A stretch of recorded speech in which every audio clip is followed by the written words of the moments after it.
민족의 고유 명절인 설을 앞두고 있습니다. 명절에는 사람들이 고향을 찾습니다.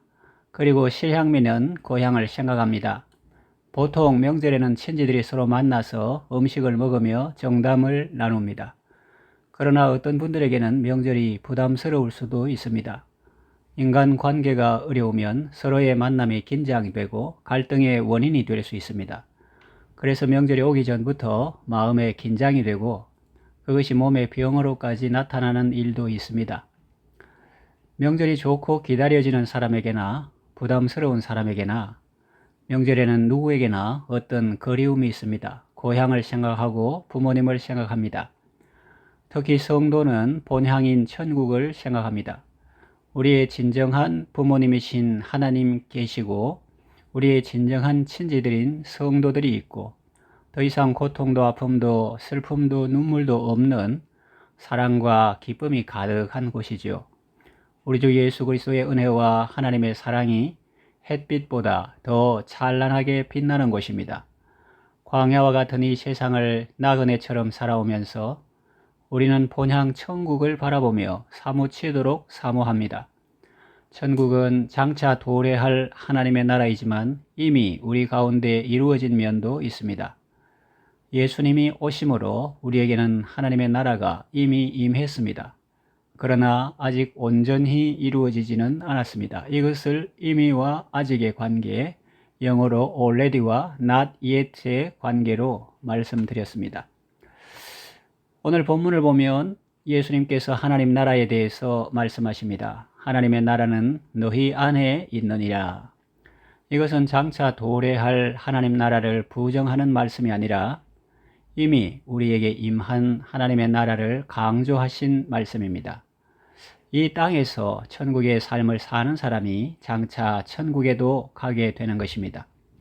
자, 그렇다면 우리 안에 있는 하나님의 나라는 어떤 것일까요? 이 땅에서 누리는 천국의 삶은 어떤 것일까요? 첫째로, 신령한 세계를 보고 평안함과 담대함을 얻습니다.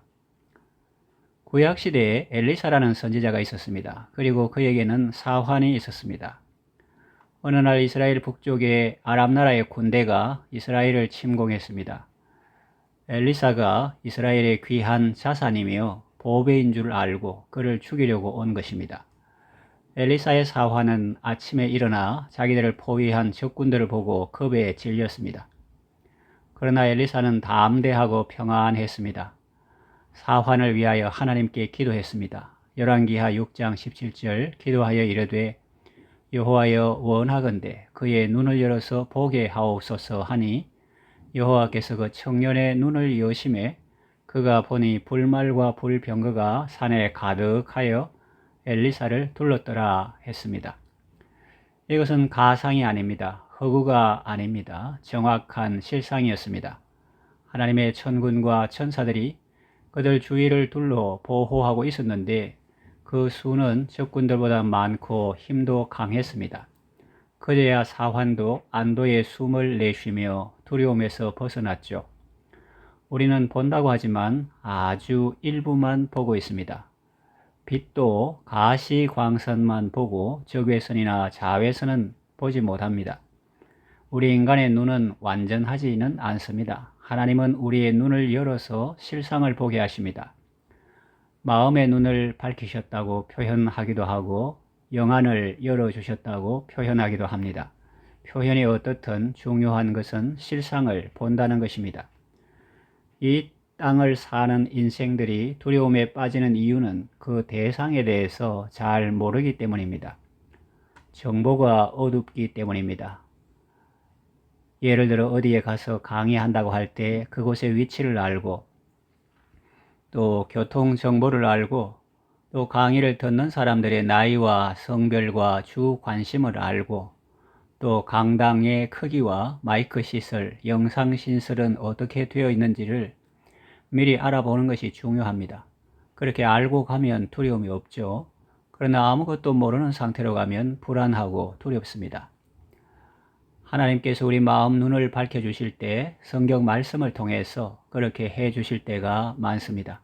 그러므로 우리는 성경을 많이 읽고 깊이 읽어야 합니다. 예컨대 계시록을 보면 예수님께서 나는 알파와 오메가요 처음과 나중이라 하는 말씀이 있습니다. 이 말씀을 믿을 때 우리는 박해의 마침이 황제의 손에 달린 것이 아니라 그 박해를 하는 로마 황제의 손에 달린 것이 아니라 주님의 손에 달려 있다는 것을 알게 됩니다. 예수님께서 처음이고 나중이 되시기 때문입니다. 그래서 황제의 협박이나 회유에 굴하지 않고 주님을 더욱 의지하는 삶을 살 수가 있습니다. 마태복음 마지막에 보면 예수님께서 하늘과 땅의 모든 권세를 내게 주셨다고 말씀하십니다. 그리고 가서 모든 족속으로 제자 삼으라 하시고 내가 세상 끝날까지 너희와 항상 함께 있으리라고 말씀하십니다.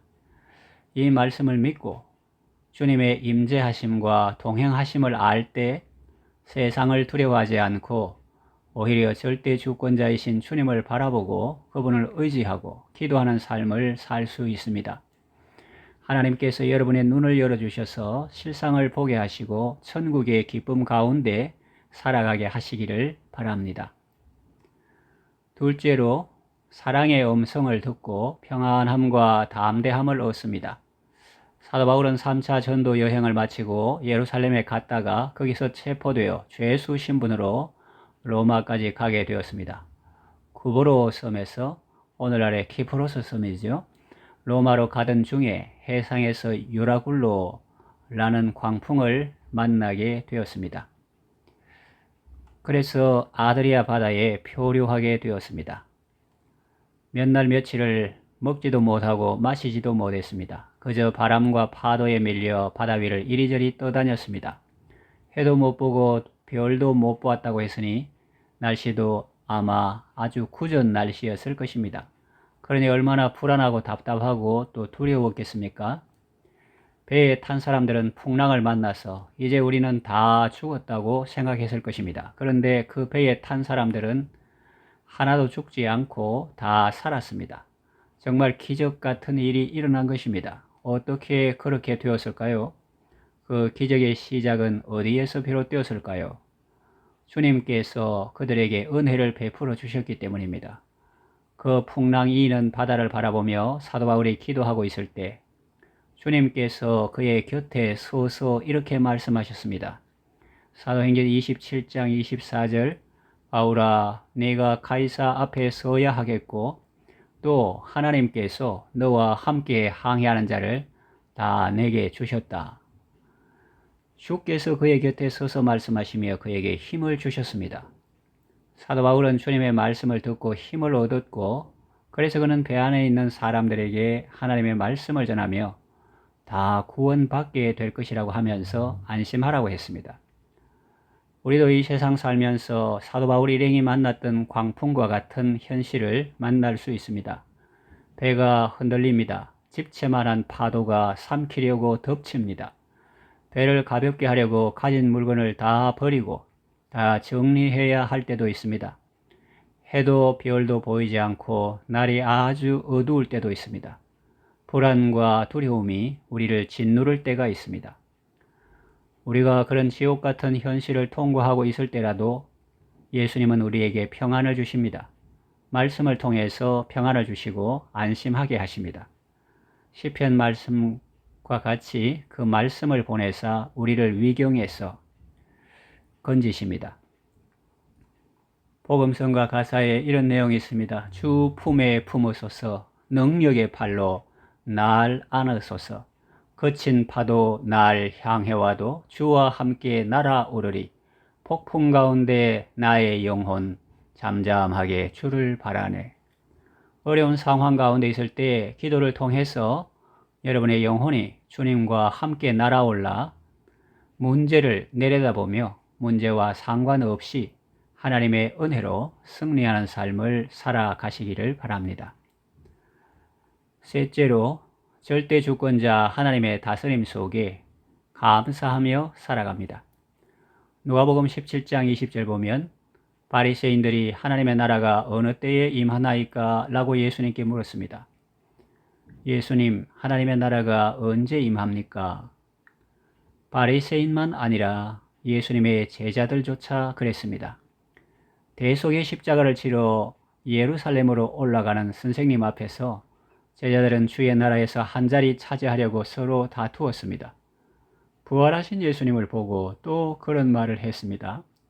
주께서 이스라엘 나라를 회복하심이 이때입니까? 언제 로마 나라가 망하고 우리 나라가 세워집니까? 요즘식으로 표현하면 언제 정권이 교체됩니까? 라는 물음이 되겠죠. 이처럼 사람들은 땅의 일에 관심이 많았습니다. 하나님의 나라도 세상적인 관점으로 바라보고 세상적인 방법으로 이루어 보려고 했습니다. 로마서 14장 17절을 보면 사도 바울은 하나님 나라에 대해서 이렇게 말합니다. 하나님의 나라는 먹는 것과 마시는 것이 아니요 오직 성령 안에서 의와 평강과 희락이라. 좋은 음식을 많이 먹고 달콤한 음료를 많이 마시고 즐거워하면 그곳이 천국인 것 같지만 하나님의 나라는 그런 것이 아니라는 말씀입니다. 재벌이나 부유한 연예인들이 좋은 집에서 살고 좋은 차를 자랑하고 좋은 음식을 즐기지만 하나님의 나라는 그런 상태를 말하는 것이 아닙니다. 천국이 그런 것이라면 왜 그들 중에 이혼하고 소송하고 다투는 사람이 있을까요? 아무리 좋은 것을 먹고 마셔도 자기 삶에 대한 만족이나 감사가 없고 타인에 대한 존중과 배려가 없다면 그것은 하나님의 나라가 아니라 오히려 지옥 같은 삶을 사는 것이죠. 그러나 평범한 음식을 먹으면서도 하나님께서 주신 의가 있고 죄 사함을 받은 평강이 있고 성령님께서 주시는 기쁨이 가득하다면 그것이야말로 하나님의 나라가 우리 안에 이루어진 상태라고 할 수 있는 것입니다. 내주하시고 동행하시고 임재하시고 함께하시며 보호하시고 은혜 베푸시는 성령님 때문에 천국의 기쁨을 누리는 것이죠. 이렇게 이 땅에서 천국의 기쁨을 누리는 사람이 장차 도래할 하나님의 나라에도 들어가게 되는 것입니다. 먹고 마시는 것도 좋지만 여러분은 그보다 더 성령 안에서 의와 평강과 희락을 누리시기 바랍니다. 이제 말씀을 정리하며 맺으려고 합니다. 여러분 모두 우리 민족의 고유 명절인 설을 잘 보내시기 바랍니다. 예수님 안에서 가족과 함께 또 친지들과 함께 잘 보내시기 바랍니다. 어디에 있든지 누구와 함께 있든지 하나님의 은혜로운 통치 속에 거하시기 바랍니다. 먹고 마시는 것도 좋지만 무엇보다 성령 안에서 의와 평강과 희락을 누리시기 바랍니다. 우리의 본향은 천국입니다. 하나님의 나라는 장차 우리 앞에 도래할 것입니다. 그리고 이미 우리 가운데 임하셨습니다. 천국을 바라보며 찬양과 감사와 기쁨의 삶을 사시고 이 땅에서도 날마다 천국의 기쁨 속에 살아가시기를 바랍니다.